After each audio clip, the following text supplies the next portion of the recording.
पूछना चाहती हूँ आपसे कि अखंड ज्योत कैसे जलाई जाती है घर पे ग्रस्त लोगों को। अखंड ज्योत आप देखो, अखंड ज्योत का ना संकल्प कभी नहीं लेना चाहिए। अब वो तो ले लिया है। कोई बात नहीं, लेकिन ऐसा नहीं कि अखंड। आप ये कह सकते हैं कि अखंड ज्योत हम जलाएंगे, हे प्रभु आप इस ज्योति की रक्षा करें।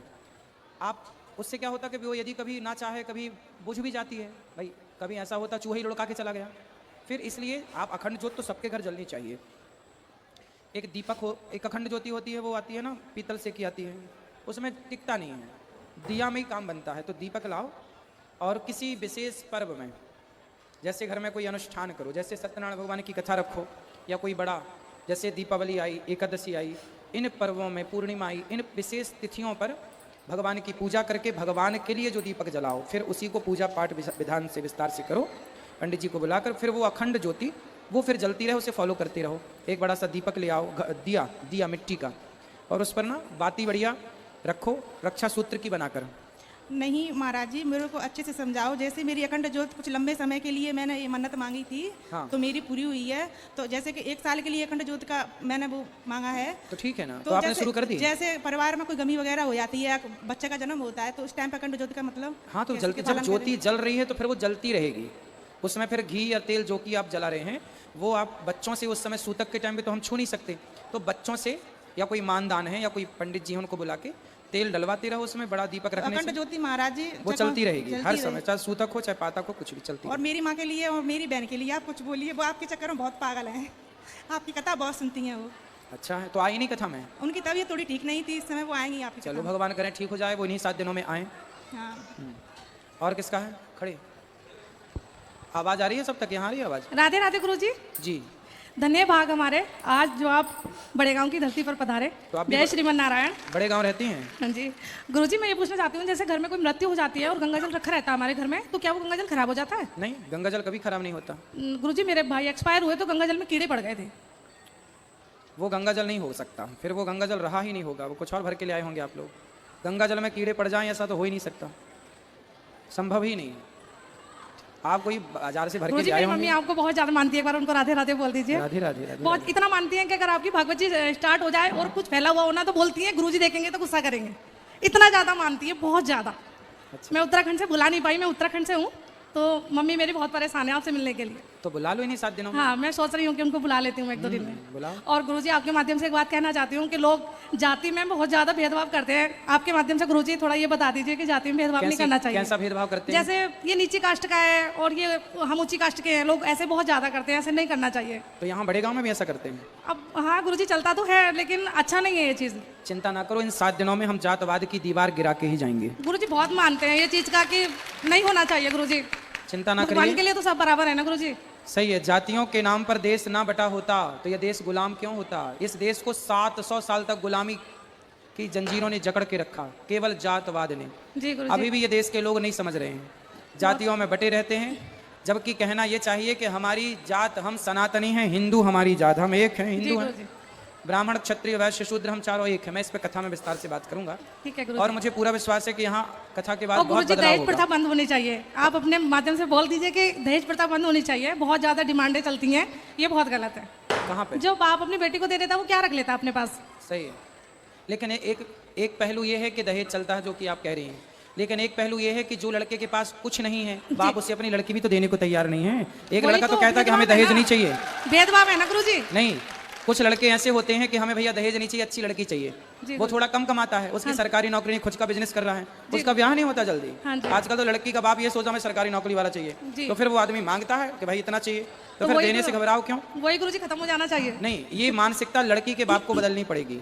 लड़की का पिता यदि मानसिकताएं बदल ले और आप योग्य लड़कों को अपनी लड़कियां देने लग जाएं, समाज में ऐसे कितने लड़के हैं जो योग्य लड़की चाहते हैं पर दहेज नहीं चाहते, लेकिन आपको तो लड़की वहीं देना है जो लोग दहेज मांगते हैं। आपको लगता है इनके पास पैसा है इसलिए आप वहां पैसा दे के भी पैसे वाले को देते हैं, लेकिन सामान्य व्यक्ति को आप अपनी लड़की देने को तैयार नहीं है। तो लड़की के माँ बाप को भी इस मानसिकता को बदलनी चाहिए, तब बदलाव पूरे देश में होगा। सभी को बदलाव करना पड़ेगा गुरुजी। जय श्रीमन नारायण। जय श्रीमन नारायण। जय श्रीमन नारायण गुरुजी। जी, आपके चरणों में कोटि कोटि प्रणाम। गुरुजी, आप वृंदावन में गौरी गोपाल में आश्रम में इतनी सेवाएं करती हो तो आप थकती नहीं हो उनकी परेशान? मैंने देखा है वहाँ जाके सारी सेवाएं देखी है, वृद्ध माता रसोई की सेवा करी है, तो आप परेशान नहीं होती गुरुजी? नहीं, सेवा करने से क्या परेशानी, अच्छा है।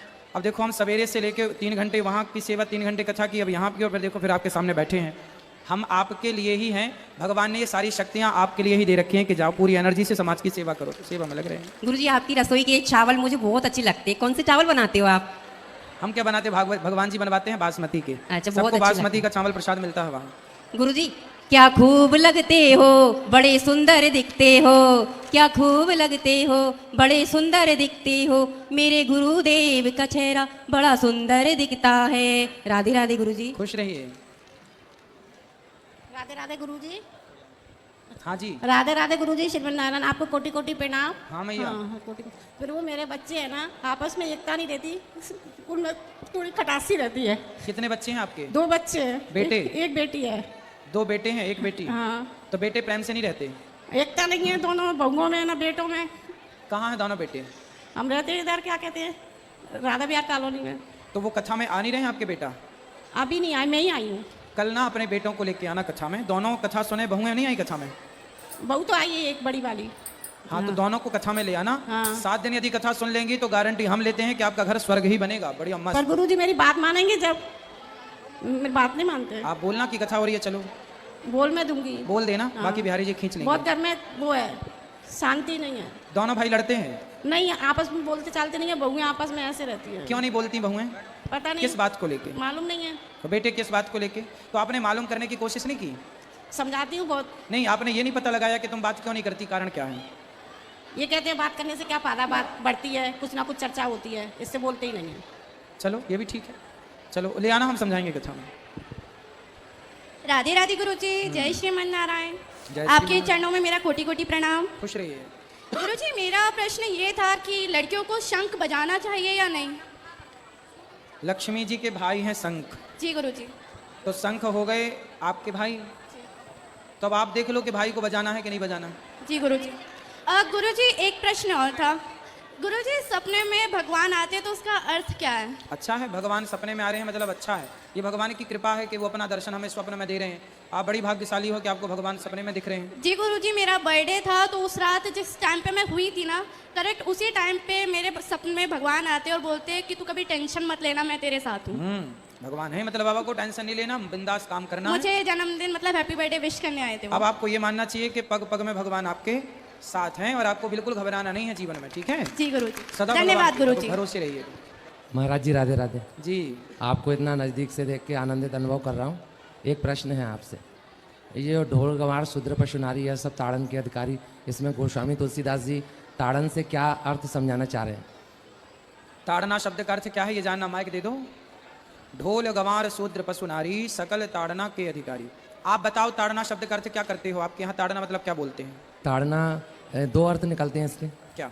अब इस पंक्ति में कौन सा है ये आपसे जानना। आप तो बताओ कि आप कौन सा करते हो, पहले अपना बताओ। एक तो ताड़ना है ताड़ना मतलब किसी को देखना, देखना, दूसरा और दूसरा है किसी को संवारना। सवारना, ठीक है। तो ताड़ना शब्द में यहाँ देखना अर्थ है, जी क्योंकि रामचरितमानस लिखी अवधी भाषा में, जी और अवध में आज भी ताड़ना मतलब देखना ही है। ये गांव की भाषा है। जी। मध्य प्रदेश में भी कुछ जगह पर हम लोग कहते हैं ना फलाने ने ताड़ लिया। ताड़ लिया मीन्स देख लिए। देख लिया। तो यहाँ पर तुलसीदास जी कहते हैं ढोलक को देखना पड़ता है, सुर से उतर तो नहीं गई। ढोल गंवार, जो गंवार दुष्ट आदमी उसे भी देखना पड़ता है कि गलत हरकत तो नहीं कर रहा। जी। शूद्र, शूद्र का तात्पर्य यहाँ कर्मचारियों से, कार्यकर्ताओं से, कि आप कोई भी काम करवाओगे तो उन्हें देखना पड़ता है कि वो काम ठीक से कर रहे हैं कि नहीं। जी। तो शूद्र पशु, गाय बकरी चराने जाओ तो देखना पड़ता है ना कि वो खेत में घुस के किसी का नुकसान तो नहीं कर रही है। तो शूद्र पशु, और नारी पत्नी को देखना पड़ता है। पत्नी, नारी मतलब माँ, नारी मतलब बहन, नारी मतलब नारी, नारी मतलब एक स्त्री के लिए यहाँ है कि एक स्त्री जो माँ के रूप में है, पत्नी के रूप में है, बहन और जी। बेटी। तो एक बाप अपनी बेटी को देखता रहे कि कहाँ गई बेटी, कहाँ है कहाँ नहीं है ना। यदि पिता नहीं है तो भाई देखे अपनी बहन को कि बहन कहाँ है कहाँ नहीं है। और यदि वो विवाह के बाद आपके पास है पत्नी के रूप में, तो अपनी पत्नी को देखते रहो, है ना। अपनी पत्नी को ही देखो, पड़ोसी को, पड़ोसन को बिल्कुल ना देखो। ये तुलसीदास जी कह रहे हैं। अपनी को, रावण ने दूसरे की देखी तो नाश हो गया। जी। तो आप अपनी को देखें, तो ताड़ना मतलब देखना, तो अपनी पत्नी को देखते रहिए और किसी को ना देखिए, ये तात्पर्य। आपका बहुत बहुत धन्यवाद महाराज। खुश रहिए। जय श्रीमन नारायण गुरु जी। जी जी जी। जी हमने आपसे है ना 4 साल पहले गुरु दक्षिणा ली थी, तो मैं बहुत खुश हूँ। आप ग्वालियर में आए हो गुरु जी, इतनी खुश हूँ कि मेरे हाथ पैर कप रहे हैं। क्यों हाथ पर काहे कप रहे हैं? अरे मुझे एक वो हो रही है कि मेरे गुरुजी आए हैं। हाँ, ये तो बड़ा गांव वाले भक्तों की, उनको धन्यवाद दो, उनके कारण आए हैं। जय श्री कृष्ण भक्तों, राधे राधे। आप सब लोग कैसे हो? आशा करती हूँ आप लोग कुशल मंगल से होंगे। भक्तों, श्री अनिरुद्धाचार्य जी की कथा में आप सभी का स्वागत है, क्योंकि महाराज जी इस कथा में बहुत ही अच्छी और विचित्र बात बताई है। क्योंकि महाराज जी की कथाएं हमें बहुत अच्छी लगती हैं, क्योंकि महाराज जी हम लोगों को जीवन पर्यंत बहुत ही अच्छी और ज्ञान वाली बातें कथा के माध्यम से बताते रहते हैं। इसलिए महाराज जी की कथाएं हमें तो बहुत अच्छी लगती हैं, क्योंकि महाराज जी की बातें ही बहुत अच्छी हैं, क्योंकि अच्छे विचार वाले और अच्छे गुण और विचार वाले और संस्कार वाले हैं। क्योंकि महाराज जी बहुत ही अच्छी और ज्ञान वाली बातें, इसीलिए ज्ञान वाली बातें बताते रहते हैं। और आप लोग इस कथा को पूरा सुने होंगे, देखे होंगे। इस कथा के माध्यम से बहुत ही अच्छी और जीवन पर्यंत काम आने वाली बातें बताई हैं, इसीलिए महाराज जी की कथाएं हमें बहुत अच्छी लगती हैं। आप लोग भी इस महाराज जी की कथाएं को पूरा सुना करिए, नियमित सुना करिए, क्योंकि महाराज जी की कथाएं ही बहुत अच्छी हैं। अगर आप लोगों को यह कथा अच्छी लगी हो तो वीडियो को लाइक करिए, चैनल को सब्सक्राइब करिए, कमेंट में जय श्री कृष्ण लिखना ना भूलें। हम मिलते हैं आपको अगली कथा के साथ, तब तक के लिए राधे राधे भक्तों।